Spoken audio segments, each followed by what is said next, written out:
Local 4 News starts now with a breaking news alert. Governor Whitmer declares a state of emergency here in Michigan as the first confirmed cases of the coronavirus grip Metro Detroit. We're taking every step that we can to mitigate the virus spread and keep Michiganders safe. This as alarming clusters of the virus swell across the United States. The U.S. has now topped 1,000 coronavirus cases and 31 lives lost.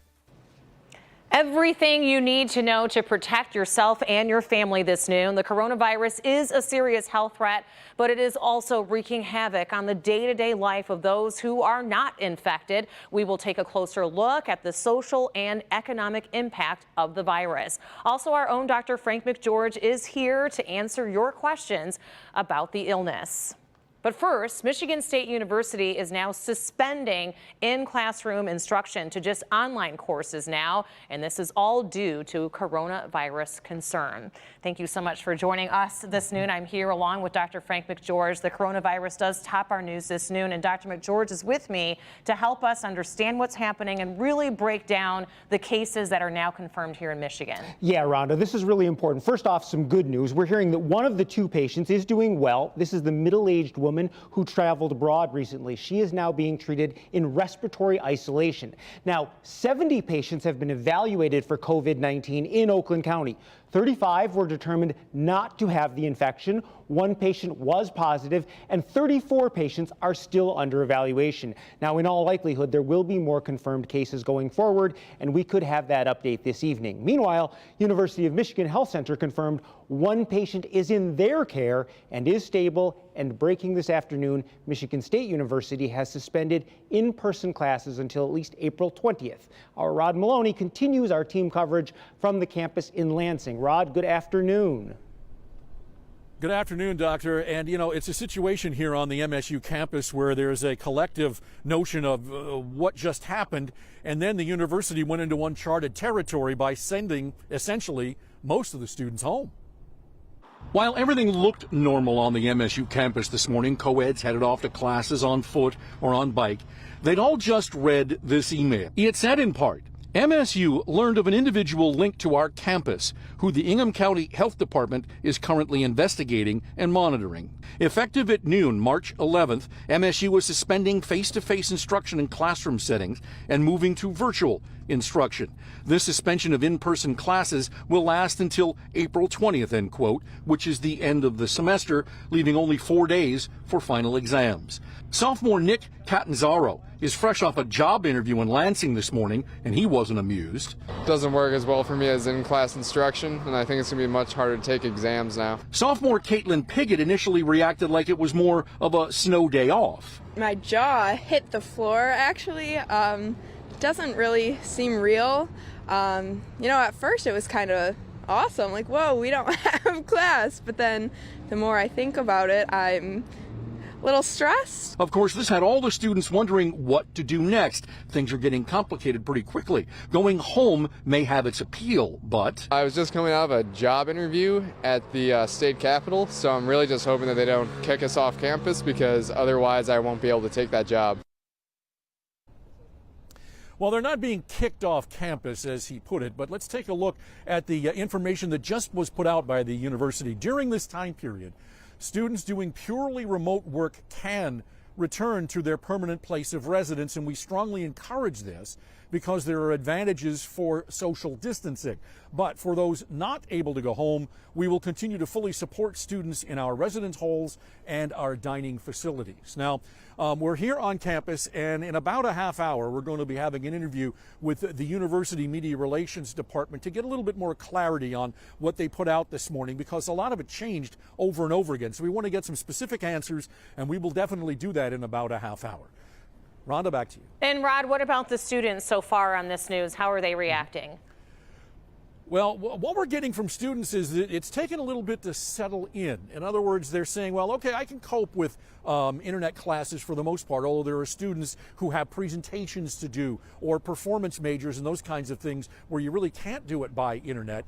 And others are saying, yeah, we can live with this. But a lot of students also work on campus here. They have jobs, multiple jobs, some of them, and they're saying, okay, well, what happens to my job if I end up going home? So there's still a lot of confusion. We want to help sort that all out, and we'll certainly do that when we talk to the administration here in just a few minutes. All right, Rod. Well, we will certainly be checking back in with you in later newscasts. But meanwhile, let's talk about what we are seeing happening across the metro area right now. And it's the images of long lines at Meijer and Walmart. And this all started at midnight upon the news of these confirmed cases. So it's showing people stockpiling. What should people be doing right now? Well, you know, personal protection is important, but that means taking responsibility for your own environment. By that I mean you should anticipate that if quarantine is needed, if you need to stay home for a period of, let's say, 2 weeks, you should have an adequate food supply at home. That doesn't mean you need to rush out to the grocery store and buy a shelf load of things right now. You can do it over a period of time. Buy 1 or 2 cans here and there. You also need to start having healthier habits, regular hand washing, covering your coughs and sneezes, making sure that you're social distancing when it's appropriate. Limit your contact if you are sick or if you know that someone else is sick. These are all things that we can begin to do to mitigate, that is, limit the spread of this in our environment. That's really the main thing that is, I think, the take-home lesson right now. And I think there still is, though, just this sense of fear in terms of if I catch it and what are the dangers of that? Who really is at greatest risk and who should take even more precaution than what you're saying? Yeah, that's an especially important point. And I think the message there is, first of all, people who are older, over 60, 70 years old, that's a high-risk group. Anybody who has other medical problems, high blood pressure, diabetes, heart disease, lung disease, kidney disease, cancer, immunocompromised, those are all higher-risk situations. But keep in mind, the good news in the big picture is 80% of people who are infected do have a mild course and recover uneventfully. The problem is we can't necessarily predict within the whole group of people who are going to get coronavirus who might be in that low-risk group. So everyone needs to do their best to protect themselves and protect the people they are coming in contact with. All right, with that good hygiene. Exactly. Which we should have been having anyway. And that's exactly right, yes. All right. Dr. McGeorge, we appreciate you working around the clock for us. Your insight means a whole lot to all of our viewers out there. And of course, we have much more on clickondetroit.com if you want to see some of the other information that Dr. McGeorge is providing. It's very important that you share that with yourself, your family, your coworkers. So thanks a lot. We're also watching the stock market right now, and the Dow opened down some 700 points. It's now down around 1,000. Meantime, desperate measures in the state of New York, where the governor there in that state with state health officials has ordered a mile-wide containment zone, a mile wide in the New York City suburb with the largest cluster of coronavirus cases in the country. And the National Guard is deployed to make sure that that happens. Tom Costello is here with more. Emergency measures in New York. The state's governor deploying the National Guard to New Rochelle, a suburb of New York City, in an effort to contain a coronavirus outbreak there. Residents within a 1-mile radius required to stay within the area for a 2-week period. It is a dramatic action, but it is the largest cluster in the country, and this is literally a matter of life and death. As new cases spread nationwide, health officials are warning all Americans to be prepared. You have to start taking seriously what you can do now, that if and when the infections will come, and they will come, sorry to say, sad to say, they will. Earlier, President Trump appeared to contradict that, downplaying the threat. And we're prepared, and we're doing a great job with it, and it will go away. But in Washington state, where the most deaths have occurred, the governor is warning without action, things could rapidly escalate. In 7 or 8 weeks, there could be 64,000 people infected in the state of Washington if we don't somehow slow down this epidemic. And the next week, it'd be 120,000, and the next week, it'd be 250,000.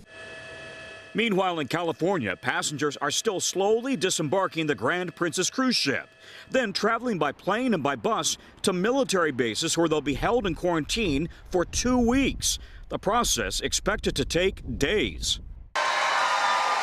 On the campaign trail, Joe Biden and Bernie Sanders both canceled primary night rallies in Ohio. This Sunday, they'll square off in the first debate in the 2020 cycle without an audience. On the education front, a growing number of school districts are closed for several weeks, while many major universities are suspending in-person classes.